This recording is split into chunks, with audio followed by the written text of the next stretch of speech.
Well, Venezuela very much dominating the front pages today again. And we can speak to someone now who's an author on the Venezuelan Revolution and Marxism and was a close friend and collaborator of former Venezuelan President Hugo Chavez.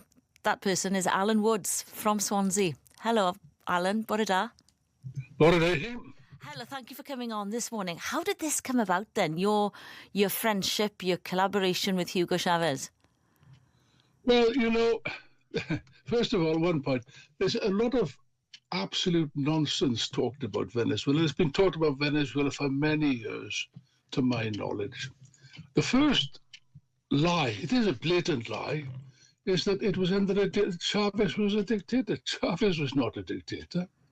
On the contrary, in 1998, he won a sweeping election, which nobody contests, nobody disagrees with that fact. And the simple explanation is this. When we speak about the Bolivarian Revolution, it was a genuine revolution, which I had the pleasure and the honor of participating in directly. I have personal knowledge of this. I was personally very closely acquainted with Hugo Chavez for some years. I also was acquainted with Nicolas Maduro and also with Delcy Rodriguez, who I knew even when she was in London before. She worked in the embassy. But that's a side issue. The main thing is that the people voted overwhelmingly for Chavez, only for one reason.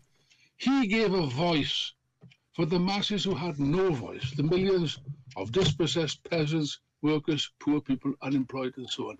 It was a country, Venezuela, was indeed sitting on an ocean of oil, not the world's greatest reserves. I think that figure's wrong, but it doesn't matter. I won't go there.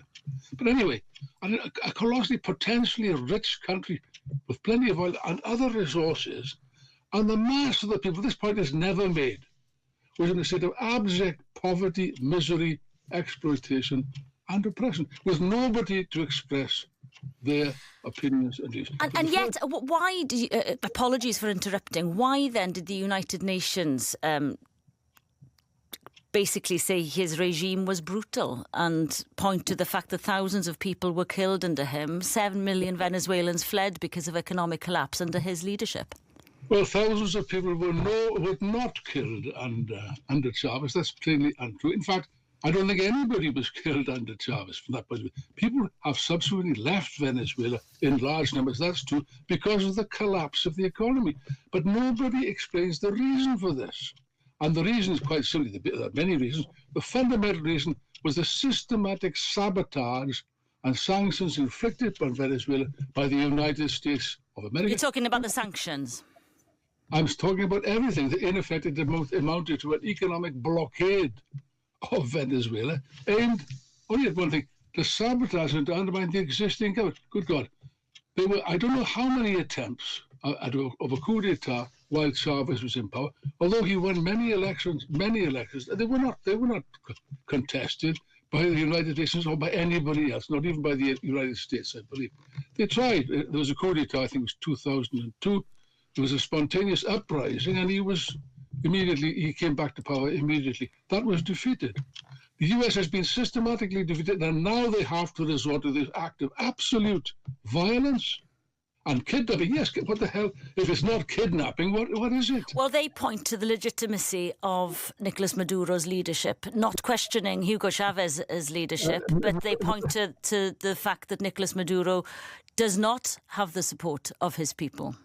Okay, I'll come to that in a moment. Now, how many people stated or were firmly convinced of the illegitimacy of Donald Trump's election? Many people, at the last time I'm referring to, many people questioned that. Did that give any foreign power the right to intervene militarily against the United States to impose a different result of the election? It did not. No country in the world has such a right. And that goes entirely, you mentioned the United Nations, that is entirely contradictory to the basic principles and charter of the UN itself. So therefore, legally speaking, this has got not a single leg to stand on. But to go by, you asked me earlier a question I didn't answer, I apologize. I got to know Hugo Chavez because as a Marxist and an author, which I am, he read some of it. In particular, he read a book I wrote years ago called Reason and Revolt, which impressed him greatly. He asked to see me, and I had long discussions with him, one-to-one discussions, in Miraflores, which I had many times. And we forged a very good relationship. His, you call them revolution, if you like, or reformers, if you like, for the first time, they gave what? Free education to the people of Venezuela. They'd never had such a thing.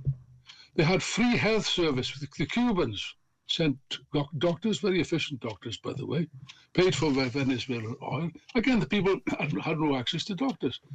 For the first time, poor children had access to universities, things of this sort. These are immense. Now, that brought upon his head the wrath of the United States, which does not want to see these things, not even in the United States, by the way. Certainly don't want to see it in any country of Latin America. By the way, the whole purpose of this, let's forget about legitimacy, elections, democracy, forget it. But Donald Trump himself stated bluntly, brazenly, the real cause, which is to seize Venezuela's oil. A blatant theft of Well, they point to, I mean, they say, we played that clip there of the US ambassador, Mike Waltz, who's defended his country's actions, saying that though the largest oil reserves in the world, whether they are or not, but they're significant, aren't they, could not be left in the hands of an illegitimate leader. That is their argument. Brilliant speaking to you this morning, Άλαν Γουντς. Thank you for coming on. Άλαν Γουντς there from Swansea, author on the Venezuelan Revolution and Marxism, a remarkable story, close friend and collaborator of former Venezuelan President Hugo Chavez, and has also met Nicolas Maduro as well in his time. It is 18 minutes past 8.